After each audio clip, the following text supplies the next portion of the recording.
नमस्कार। Iran Israel के बीच चल रही जंग में एक इस्लामिक देश की एंट्री हुई है। इस देश ने ईरान का साथ देने की बात कहते हुए कहा कि अगर इजराइल परमाणु हथियार का इस्तेमाल करता है तो हम ईरान की मदद करते हुए इजराइल पर परमाणु बम दाग देंगे।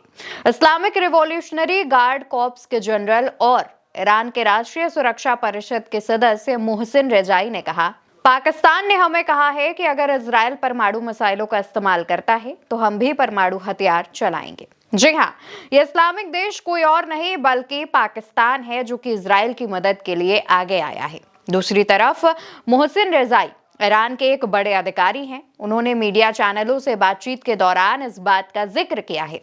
उनके बयान के मुताबिक पाकिस्तान उनके साथ खुले तौर पर है और वक्त आने पर वो इजराइल से भी भिड़ सकता है। हालांकि पाकिस्तान इससे पहले भी कई मौकों पर ईरान का समर्थन कर चुका है। एक बार पाकिस्तान के रक्षा मंत्री ख्वाजा आसिफ ने कहा था कि इस मुश्किल के समय में हम हर तरह से ईरान के साथ खड़े हैं। हम ईरान के हितों की रक्षा करेंगे। ईरानी हमारे भाई हैं और उनका दुख हमारा दुख है। लेकिन इस बार परमाणु बम से अटैक पर की जा रही बात पर पाकिस्तान सरकार की ओर से ऑफिशियली कोई भी स्टेटमेंट नहीं दिया गया है, लेकिन ईरान की तरफ से लगातार यही दावे किए जा रहे हैं। दूसरी तरफ इजराइल सिर्फ ईरान ही नहीं बल्कि यमन और फिलिस्तीन को भी लगातार निशाना बना रहा है। मीडिया रिपोर्ट्स के माने तो ईरान की मिसाइलें इजराइल के डिफेंस सिस्टम को फेल करते हुए देश के बीच में बनी इमारतों को निशाना बनाने में सफल हुई हैं।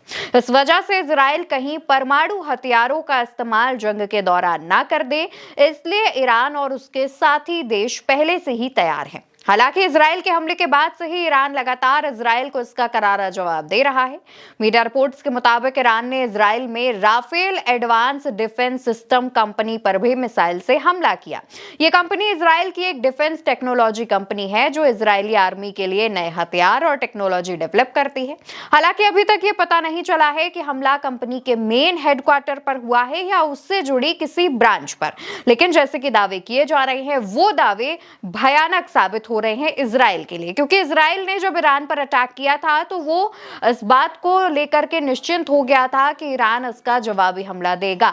लेकिन ईरान ने जब इसका जवाबी हमला किया तो इसने इजराइल में काफी हद तक तबाही मचाई, जिसकी वजह से इजराइल के अब कई शहर इस पूरे हमले से उबरने की कोशिश करते हुए नजर आ रहे हैं। दूसरी तरफ इजराइल के एयर डिफेंस सिस्टम ईरान की मिसाइलों के आगे फेल होते हुए देखे जा रहे हैं। और इसी बीच जब पाकिस्तान ने ईरान का साथ देते हुए परमाणु बम से इजराइल पर अटैक करने की बात कही है तो एक बड़ा बयान माना जा रहा है, क्योंकि जिस तरीके से कुछ दिनों पहले भारत पाकिस्तान के बीच युद्ध चल रहा था, पाकिस्तान लगातार परमाणु हथियारों की धमकी दे रहा था, लेकिन वो भारत से कहीं ना कहीं कमतर साबित हुआ। इस बीच अब ईरान का साथ देने के लिए जब पाकिस्तान आगे आया है तो तमाम जो ईरानी लोग हैं उनका दावा यह भी है कि वो पाकिस्तान की मदद नहीं लेंगे। हालांकि देश के जो लीडर्स हैं वो इस बात को तय करते हैं कि वो मदद किसकी लेंगे किसकी नहीं, लेकिन जिस तरीके से पाकिस्तान ने इजराइल पर परमाणु हथियार से अटैक करने की बात कही है उसको लेकर के भी अब इजरायली अपनी जो चीजें हैं वो तैयार कर रहे हैं। एयर डिफेंस सिस्टम जो फेल होता नजर आ रहा है उसको भी तैयार करने की कोशिश करते हुए देखे जा रहे हैं। फिलहाल के लिए इस खबर में इतना ही। खबर आप उल्टा चश्मा यूसी पर देख रहे थे। चैनल को याद से सब्सक्राइब करिएगा जिससे तमाम जानकारियां आप तक वक्त के साथ पहुंच सके।